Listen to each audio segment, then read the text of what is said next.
finale 0-0, la nazionale. Ce qu'il faut de hargne sur le visage, le masque volontaire du véritable champion.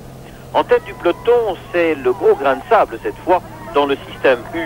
Cyril Guimard fait donc donner la garde. Il s'agit en effet de défendre au plus vite les intérêts de Laurent Fignon. Pendant 70 km, le Tour va se trouver plongé dans l'insécurité. L'avance du groupe Hinault fluctuant aux environs de la minute. Millard, Le Monde, Herrera, Criquelion, Delgado sont piégés, mais c'est évidemment Laurent Fignon qui doit le premier relever la provocation. Fignon démarre donc à son tour, entraînant 9 hommes dans son sillage. Pinsec, Bernard, Le Monde, Mottet, Rossignoli, Ouran, Lejarreta, Le Marchand et Pagnin. Mais les roues de la fortune vont bientôt tourner. Parmi les hommes de tête, en effet, Luberding commence à s'inquiéter à gauche. Il se retourne, l'avance des premiers diminue en effet. Et peu après le ravitaillement de Tribehou, kilomètre 114, c'est la jonction.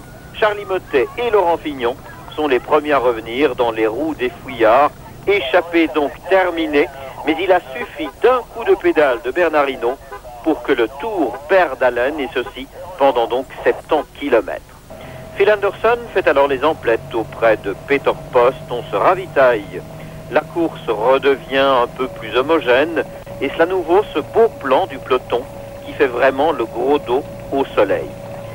Mais cela commence aussi à sentir un peu l'écurie sur la course. À 35 km de l'arrivée, 5 hommes plus astucieux que les autres ont pris l'initiative. Il y a là Jean-René Bernaudot, qui a fêté son 30e anniversaire hier, Bontempi, Pagnin, Garde et notre tricolore sergent national. Avec ses lunettes de skieur et son physique d'haltérophile, Guido Bontempi impose un train d'enfer. Il vise le doublé, étape et maillot jaune. Il est évident aussi que la collaboration en tête de ce groupe se fait sans aucune réserve.